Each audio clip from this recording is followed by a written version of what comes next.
트럼프 대통령의 대북 구애가 이어지고 있죠. 이 와중에 북한이 단거리 탄도미사일 10여 발을 무더기로 발사했습니다.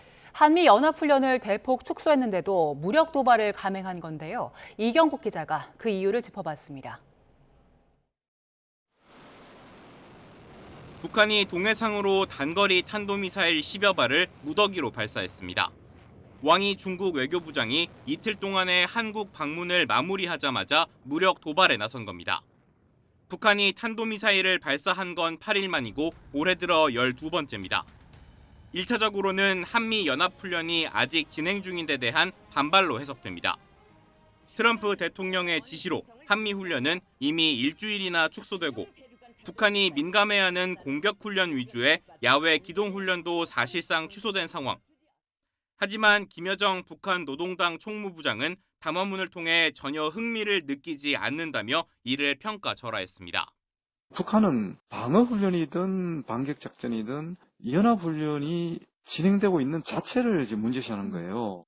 침략적 성격은 변하지 않는다는 게 북한이 가지고 있는 근본적인 문제의식이기 때문에 특히 북미 두 나라 지도자들 사이의 훌륭한 관계와는 무관하게 북한의 안전을 위한 주권적 행사들은 필수라고 언급한 내용을 실행에 옮겼다는 해석입니다. 무엇보다 트럼프 대통령이 공개적으로 북한의 대화 제의를 이어가는 상황인 만큼 이에 대한 메시지로도 읽힙니다. 나중에 만날 때 북한 비핵화라는 표현은 아예 쓰지도 말아라라고 하는 그런 이제 차원에서 이렇게 발사를 하지 않았나라고 보는데요.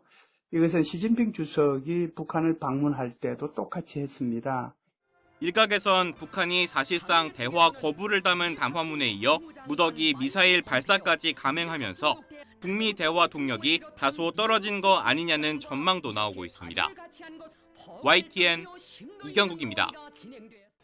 트럼프 미국 대통령이 한국을 비판하고 한미연합훈련 대폭 축소를 지시하면서 미국의 아시아 동맹국들은 안보 공백 우려 속 자립과 협력 움직임이 커지는 것으로 분석됐습니다. 특히 한국 역시 안보 문제에서 관계 다변화를 모색하고 있고 계속 그럴 필요가 있다는 조언도 나옵니다. 김종욱 기자입니다. 트럼프 대통령은 한국에 대한 불만을 드러내면서 한미연합훈련 축소를 언급했습니다.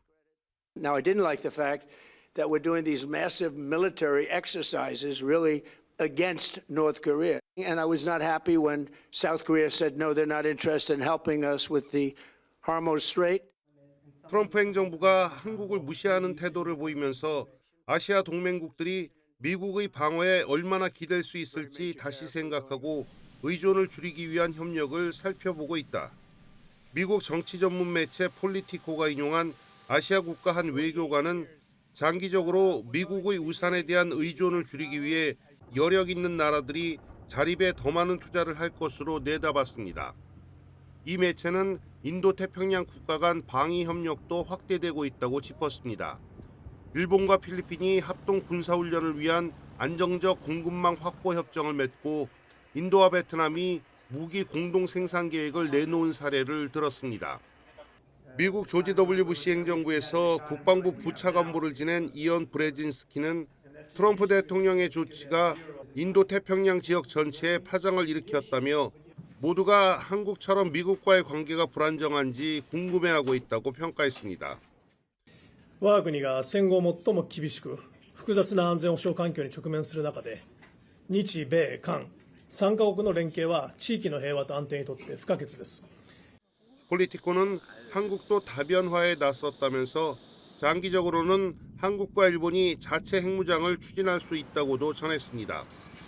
미국 조 바이든 행정부에서 대북 고위 관리를 지낸 정박은 이재명 대통령이 아프리카와 걸프 국가들, 일본과 관계 확대를 논의 중이고 이번 일은 이런 노력을 계속해야 한다는 점을 더욱 부각한다고 지적했습니다.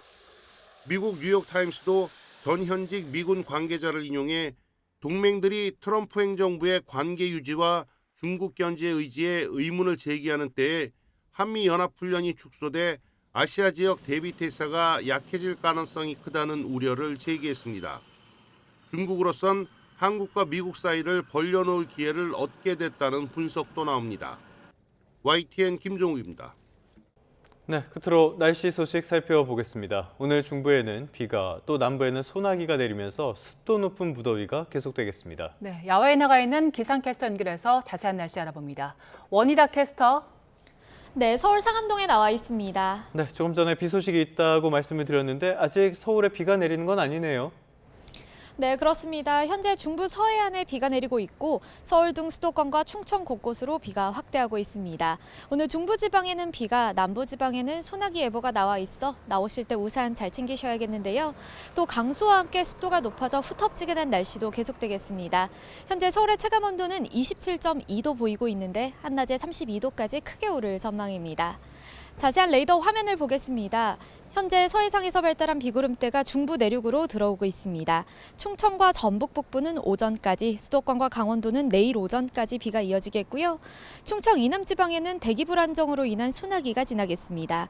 예상되는 강수량은 서울 등 수도권과 충남 북부에 최대 60mm, 그 밖의 지역은 5에서 최대 50mm가 되겠습니다. 남부지방 곳곳에 열대야주의보가 내려진 가운데 밤사이 곳곳에서 열대야나 열대야 수준의 더위가 나타났습니다. 현재 서울 기온은 24.7도, 제주 28도를 보이고 있습니다. 한낮에는 충청 이남을 중심으로 폭염특보가 이어지겠고 서울 30도, 대구 33도, 광주는 35도까지 크게 오르겠습니다. 주말인 내일 오후에는 또다시 곳곳에 소나기 예보가 나와 있고요. 휴일 절기 처서가 무색하게 당분간 33도 안팎의 낮더위는 계속될 전망입니다. 오늘 비와 소나기가 내릴 때는 벼락이 치고 돌풍이 부는 곳이 있겠습니다. 시설물 관리와 안전사고에 각별히 유의해야겠습니다. 지금까지 YTN 원희다입니다. 서울 연세대학교 주변 산책로에서 복면만 쓴 벌거벗은 남성이 학생을 성추행했다는 신고가 경찰에 접수됐습니다. 지난 6월과 7월에도 유사 신고가 있었지만 용의자 검거 소식이 들려오지 않자 주민 불안감도 덩달아 커지고 있습니다. 최승훈 기자의 단독 보도입니다. 철조망이 쳐진 좁은 계단 위로 산책로가 이어집니다. 연세대학교로 이어지는 이곳에서 성추행 신고가 접수된 건 그젯밤 10시 10분쯤입니다. 숲을 속에 숨어있던 남성이 지나가는 여학생을 습격해 신체를 만지고 도망간 건데 용의자는 검은 복면만 달랑 썼을 뿐 나체 상태였던 거로 조사됐습니다. 어제 한 10시쯤에 방에 있었는데 그냥 갑자기 여자 비명 소리가 들려가지고 처음에는 뭐 교통사고인 줄 알았는데 다음날 그 에브리타임에서 보니까 성추행범이 나타났다고 그랬어요. 이후 기숙사로 도망친 피해자가 경비원에게 도움을 요청했고 신고를 접수한 경찰이 즉각 추적에 나섰습니다. 그런데 YTN 취재 결과 해당 산책로에서 성추행 사건이 발생한 건 이번이 처음이 아니었습니다. 지난달에는 이곳 산책로에 나체 상태의 남성이 있다는 신고가 접수됐습니다. 지난 6월과 7월에도 벌거벗은 남성을 봤다거나 추행당했다는 신고가 접수되는 등 세 달 사이 신고 3건이 집중됐습니다. 하지만 경찰은 아직 용의자의 신원을 제대로 특정하지 못하고 있습니다. 늦어지는 검거에 주민과 재학생들은 한 목소리로 불안감을 호소합니다. 저도 그 길을 굉장히 많이 다니는데 그쪽에서 그런 좀 불미스러운 일이 생길지 몰랐고 조금 그 길이 사람들이 다니기에도 조금 어둡기도 하고 해서.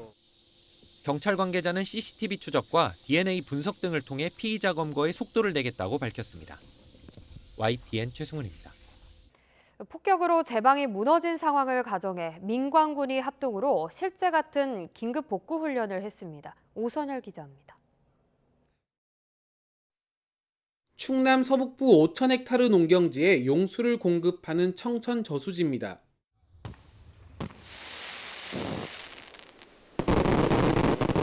적의 폭격으로 제방이 무너진 상황을 가정한 응급 복구 훈련이 시작됩니다. 총 저수량만 2천만 톤에 달해 제방이 터지면 하류 지역의 대규모 침수 피해가 우려되는 곳입니다. 제방 균열로 인해 제방 붕괴가 우려되므로 저수지 하류 지역 주민분들께서는 신속히 산발적 폭격에 유실된 제방엔 긴급 복구 인력이 투입됩니다. 복구반은 신속히 대형 방수 천막을 깔고 크레인 등 중장비를 동원해 작업 속도를 높입니다. 시설물이 파괴됐을 걸 대비해서 그거를 이제 신속하게 복구함에 따라서 지역 농민에게 관계 용수를 즉각적으로 공급할 수 있는 대응 체제를 구축하기 위해서. 이번 훈련에서 무너진 제방이 복구까지 걸린 시간은 20여 분. 농어촌 공사와 함께 경찰과 소방 등 민관군이 참여해 실전과 같은 훈련을 치렀습니다. 현장의 대응 능력과 복구 능력을 향상시키는데 그 목적을 두고 있습니다. 이를 통해서 어떤 상황에서도 국민의 생명과 재산을 보호하고 그리고 우리 농업 생산이 안정적으로 이루어질 수 있도록 국가 비상사태에 대비한 이번 훈련은 상황별 대응법과 협력 체계까지 점검하면서 유사시 실전 능력을 한 단계 높이는 계기가 됐습니다. YTN 오선일입니다. 미국 재무부가 장기 국채 매입 규모를 2배로 늘리며 치솟던 금리 진화에 나섰습니다.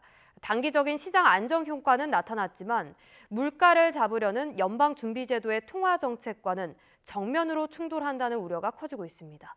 권영희 기자의 보도입니다.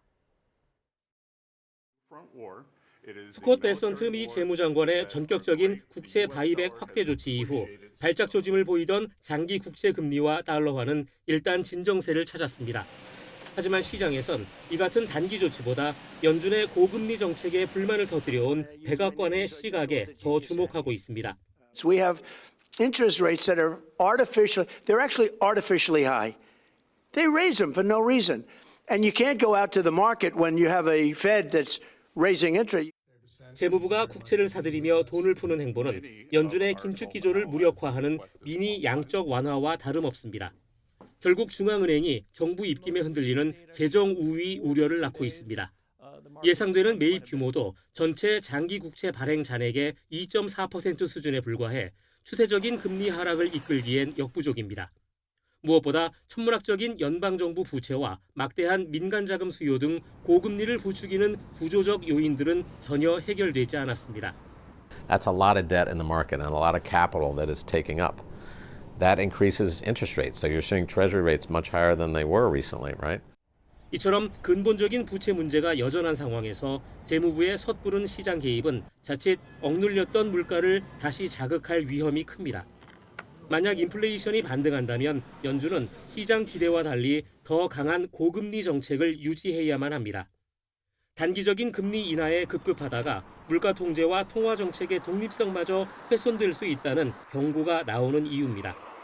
결국 빚더미를 놔둔 채 억지로 금리를 누르는 행보는 시장의 불확실성만 키울 수 있다는 지적입니다. 당분간 글로벌 금융시장은 금리를 누르려는 재무부와 물가를 잡으려는 연준 사이의 아슬아슬한 줄다리기 속에 높은 변동성을 보일 전망입니다. YTN 권영입니다.